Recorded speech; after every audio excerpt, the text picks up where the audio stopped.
Ooh, big day, very big day. So, my name is Michael DeLu, and I'm going to be your host today for Pull Up the Tape. Before I get it started with the politics and the show, I'd like to ask two things from two groups of people. If you're listening to this podcast on Spotify, which is the only platform I'm on right now, do me a favor and it's really small. It'll only take like a couple seconds out of your day. Let anybody you know that loves sports about this podcast. Let them know about this podcast, okay? If it's your mom, your dad, your brother, your cousin, your sister, your teammate, your coach, the equipment manager, the water boy, let them know about Pull Up the Tape, all right? Let 3 people know. If you're watching this or listening to this, let 3 people know. And for those of you who are watching this on my YouTube channel, I'd like to thank you very much for staying down with the journey. I know it's only the beginning, but, you know, we're going to get to the top one day. But anyways, simple favor, like this video. Just press the like button. It only takes a couple seconds. Comment on the video. I'm about to talk about 4 different things. If you agree with me, you disagree, I would like to know. And then subscribe and hit the bell notification. Subscribe and hit the bell notification. That really helps me run it up, and it's going to help me get to where I'm trying to go. All right? So, with that being said, let's get into it. So, my first topic for today, even though this happened a couple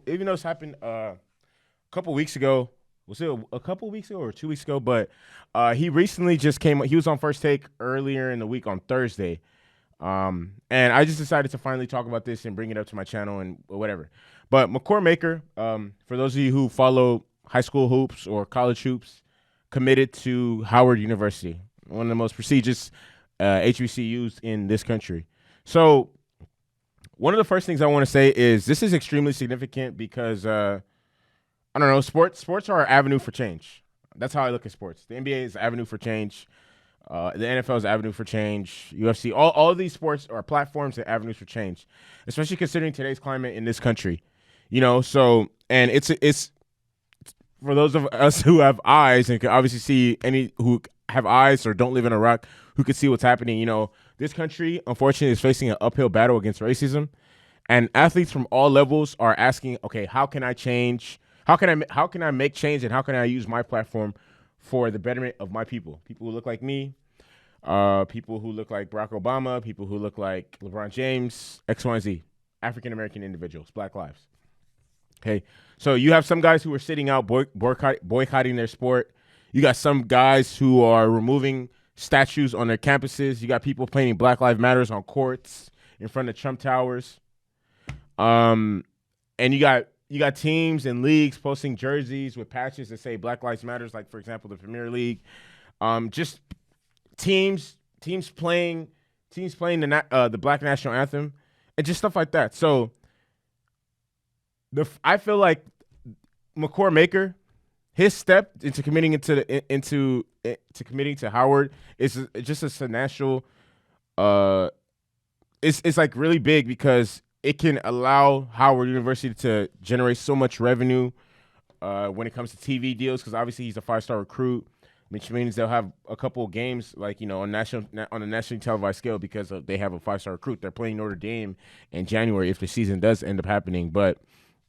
And one of the biggest things, like, that we see when it comes to situations like this, or why people might ask, okay, why doesn't this normally happen? Why don't, you know, you see black athletes are dominate the NFL, not dominate physically, athletically, and in terms of quantity, the numbers in the NFL and the NBA, like they make up the majority of the athletes in these leagues, and in the NCAA, but not many of the athletes in college are playing for HBCUs. Why? There's so many different reasons. Well, one, if something like this probably is gonna happen in basketball more often than football, because in basketball, obviously, one person can change an entire team, entire organization, entire program.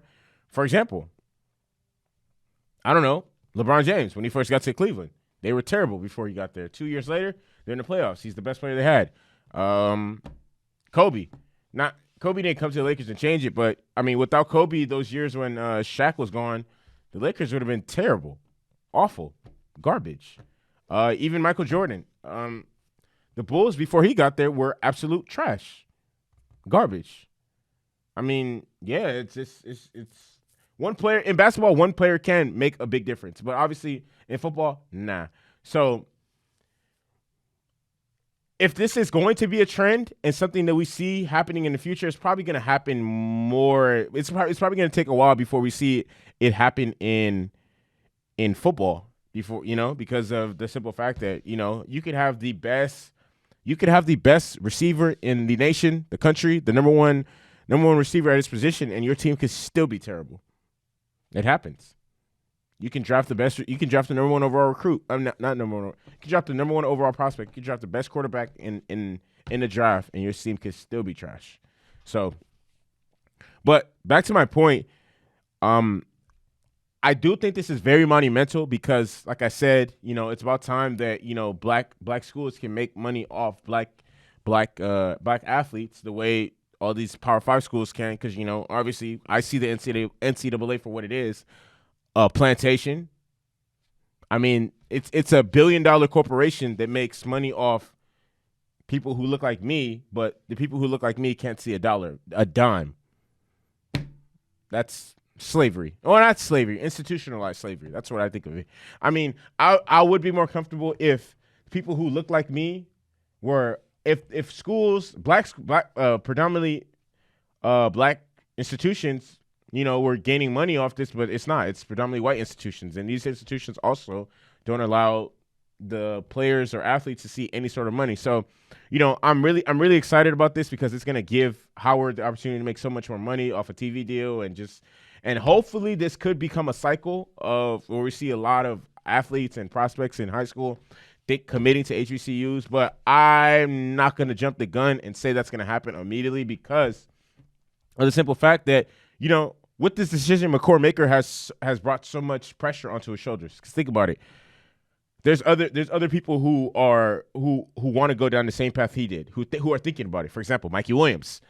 Mikey Williams has flirted with the idea of committing to an HBCU and playing at an HBCU, but do you think Mikey Williams is going to be Mikey Williams probably would be more inclined to do so if Makur Maker is successful throughout this whole journey and process as he goes to the NBA, as he's trying to go to the NBA. If this fails and flops miserably for him, I mean, this honestly could be very detrimental to these schools. Like, there's a reason why all HBC, like, a 5-star recruit hasn't come into HBCU in over 40 years. Because HBCUs aren't really that good. I mean, yeah, it's lit if you're Greek and if you want to be around black people, but for sports, it's seen as like, yeah, it's probably not. Your career is probably dead after. Not dead, but your chances of playing pro ball after that, probably not going to happen. There's a reason why everybody wants to go to Duke. There's a reason why the top players want to go to Kentucky. There's a reason why the top players want to go to Kansas, UNC, any Power 5 school. USC, UCLA, Cal, Arizona State, Forks Up. So I'm really excited about this, but let's not jump the gun and start proclaiming things that aren't true. This is a very big step in the right direction, but I'm not gonna go as to say like, oh, this is automatically gonna be a trend. Before this becomes a trend, so many things have to happen, and not unfortunately, but that's just the nature of the situation. So this is a very big step for what people want, which is black schools getting better recruits, better players, stuff like that. It only takes one to start a trend. It only takes one to start a pattern, a change. And props to Makur Maker for making this decision. I'm really proud of him. I think he made the right decision. And I think he's talented enough to dominate in college basketball, because if you guys haven't seen him, he's 7 feet with a handle, could score, shoot. Low-key looks like KD out there, and he has a post game. So I definitely just want to see him improve, grow as a player, and bring more attention to HBCUs so they can get more money, because I think it's ludicrous that predominantly white institutions making hella money off black kids, and black kids aren't seeing any money. So if any school should be able to make money off black athletes, I think it should be HBCUs. But anyways, shake the room. Let's give him a woo back, baby, for that one. So let me get into my next topic today, which is the NFL and COVID-19. So for those of you who don't follow, who do know and follow the NFL, you would know that the NFL is, how do I put it? the NFL is not like the MLB where there's the MLB or other sports where the players get all the money. Like the money not I'm sorry, the revenue. It's split. Same thing with the NBA. The players get a portion and the owners get a portion. So the owners have decided to hold on. Yeah, the owners have decided that they're gonna propose something. But before I tell you what they're proposing, let me reel it back. So the NFL has benefited out of all the leagues in this country, the United States. The NFL has benefited the most as when this whole COVID virus hit, they had already concluded their season. Like the Super Bowl was the month prior, and they had just did the scouting combine. So that's good. That's like the scouting. Those are like honestly the two most important things that occur every year within the NFL: Super Bowl and the combine. So everything else was able to happen online. The draft, the draft was able to happen online, and like I said, they were already in their off season within NFL, as opposed to the NBA and the MLB. The NBA was in the middle of the season, and the MLB was about to start spring training. So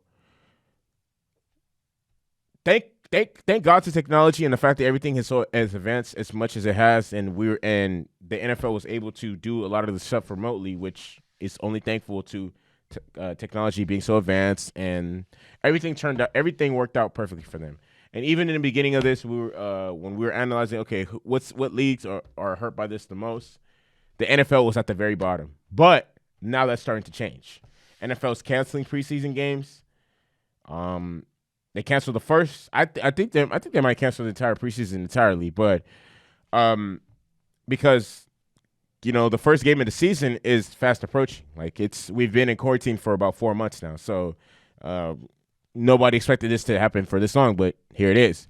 So earlier this week, the owners tossed out the idea of minimizing the percentage of losses to help them minimize the percentage of losses. So they want to put 35% of salary into an escrow account to be paid in the future. So when something like this happens, this is the solution they've come up with. So when something like something as unforeseen as this happens, unlike in baseball, the players and owners take losses. So the players are going to lose salary. And the players are going to lose money, and the owners are going to lose money. Unlike in baseball, where the players aren't. If something like this happens, the players aren't going to lose anything, which is why they like. I don't know if you guys have been paying attention, but the MLB, they were in a standstill trying to debate how many games they're going to have this season, if they were going to have a season, and stuff like that. But the reason why this is being thrown out there now is because after week 1 in the NFL,